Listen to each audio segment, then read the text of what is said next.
Caio Junqueira, Tarcísio era apontado, vamos lembrar, como possível candidato do bolsonarismo para as eleições presidenciais.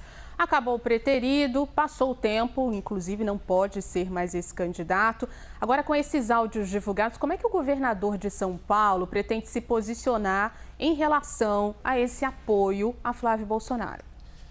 Juliana, essa forma como o Tarcísio colocou hoje é o que foi, de fato, recomendado, né? Você defende transparência, defende investigação, defende cautela. Vamos lembrar, acima de tudo, Tarcísio de Freitas é o coordenador da campanha do Flávio Bolsonaro em São Paulo, né? Ele é a cara da campanha aqui no estado de São Paulo.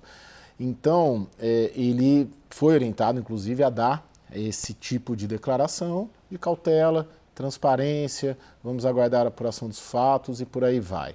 Agora, quando a gente conversa ali com o pessoal mais próximo dele, tem um receio, de alguma maneira, de uma contaminação, tem um receio de onde isso tudo pode dar, principalmente pelo fluxo de recursos, né, para o financiamento dessa campanha.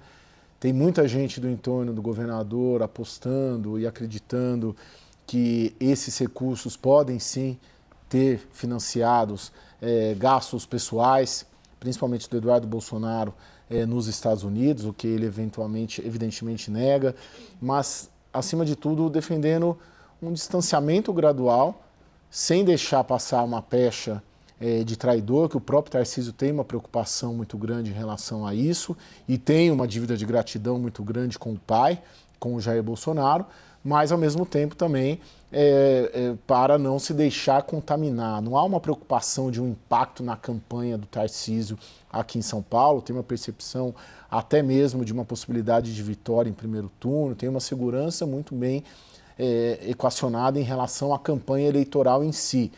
Mas há uma preocupação em relação até que ponto essa proximidade com o Flávio. O Flávio hoje, pelo menos, e ontem, estando muito contaminado pela crise na qual ele próprio se envolveu, que isso possa, de alguma maneira, afetar o personagem Tarcísio político, não necessariamente o candidato a governador, mas essa projeção política dele para os próximos anos. Juliana. E a gente lembra, né, o que aconteceu, a gente teve uma visita de Tarcísio de Freitas, né, a Bolsonaro na prisão, toda uma pressão para que ele desse esse apoio a Flávio Bolsonaro.